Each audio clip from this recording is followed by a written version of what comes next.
की और महत्वपूर्ण 20 बड़ी खबरों को। पर अभी तक आपने इस वीडियो को लाइक नहीं किया है तो फटाफट लाइक कर ले, लाल बटन दबाकर चैनल को सब्सक्राइब कर ले, साथ में बेल आइकन भी प्रेस कर ले और वीडियो को ज्यादा से ज्यादा शेयर करें। तो चलिए बढ़ते हैं खबरों की ओर।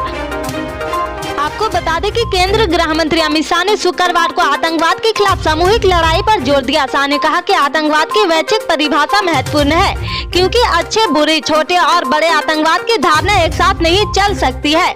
शाह इंटरपोल की 90वीं वार्षिक आम सभा के समापन समारोह में बोल रहे थे। इस दौरान केंद्रीय गृह मंत्री ने कहा है, भारत इंटरपोल के सबसे पुराने सदस्यों में से एक है। यह संगठन अंतर्राष्ट्रीय सहयोग के लिए जरूरी है। मैं कानून और सुरक्षा बनाए रखने के लिए दुनिया भर में इंटरपोल के द्वारा किए जा रहे प्रयासों की सराहना करता हूं। उन्होंने आगे कहा कि भारत ने इंटरपोल को आतंकवादी गतिविधियों के खिलाफ रियल टाइम सूचना कार्रवाई नेटवर्क स्थापित करने की सलाह दी। गृह मंत्री ने कहा कि भारत हमेशा दुनिया भर में आतंकवाद विरोधी गतिविधियों के साथ खड़ा रहा है।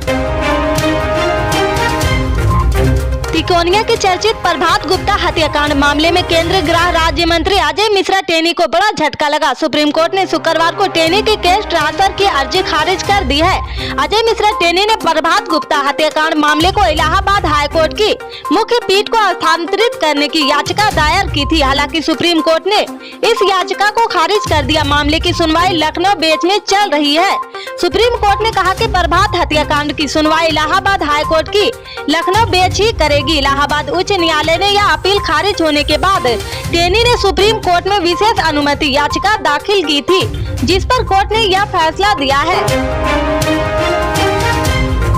पीडीपी अध्यक्ष महबूबा मुफ्ती को उच्च सुरक्षा वाले गुप्तकर इलाके में अपना सरकारी बंगला खाली करने का नोटिस दिया गया। जम्मू कश्मीर के पूर्व मुख्यमंत्री ने कहा, फेयर यूज से बेदखल करने का नोटिस मुझे कुछ दिन पहले दिया गया था। यह कोई आश्चर्य की बात नहीं है और उम्मीद के अनुरूप है। मुफ्ती ने कहा कि नोटिस में इसका उल्लेख किया गया है कि बंगला जम्मू कश्मीर के मुख्यमंत्री के लिए है, लेकिन ऐसा नहीं है। उन्होंने कहा कि यह स्थान मेरे पिता को दिसंबर 2005 में आवंटित किया गया था, जब उन्होंने मुख्यमंत्री पद छोड़ दिया था। इसलिए प्रशासन की ओर से बताया गया आधार सही नहीं है। चुनाव आयोग की ओर से हिमाचल प्रदेश में चुनाव का ऐलान कर दिया गया। 12 नवंबर को राज्य में मतदान होना है, जबकि गुजरात विधानसभा चुनाव का शेड्यूल अभी जारी नहीं हुआ। हालांकि आम आदमी पार्टी को देखें तो उसका फोकस हिमाचल से ज्यादा गुजरात पर ही है। इस साल मार्च में पंजाब में जीत हासिल करने के बाद लगातार कई बार भगवंत मान और अरविंद केजरीवाल ने हिमाचल प्रदेश के मंडी, शिमला और कांगड़ा जैसे जिलों में दौरे किए थे। तब लगा था कि आम आदमी पार्टी इस बार के विधानसभा चुनाव में एक बड़ी प्लेयर होगी, लेकिन चुनाव नजदीक आ गया है और आम आदमी पार्टी का फोकस अब पहाड़ी राज्य पर कम ही दिख रहा। सैन्य उड़ान के दुर्घटनाग्रस्त होने का सिलसिला थम नहीं रहा। गुरुवार को एक बार फिर अरुणाचल प्रदेश में सेना का हेलीकॉप्टर क्रैश हो गया। फिलहाल हादसे में कोई जनहानि की खबर नहीं है। सेना ने राहत कार्य शुरू कर दिया है। घटना सिंगिन गांव के पास हुई है।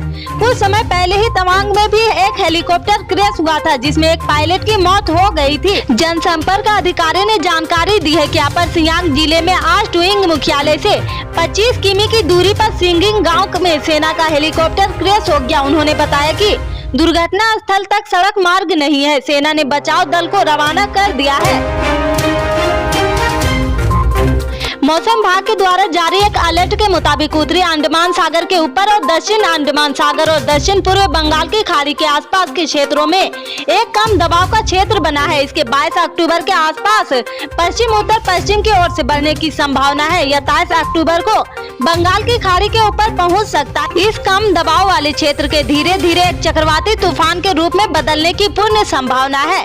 मौसम विभाग ने कहा कि इसके बाद 25 अक्टूबर को इसके पूर्वोत्तर की ओर बढ़ने और पश्चिम बंगाल बांग्लादेश तटों के आसपास पहुंचने की संभावना है।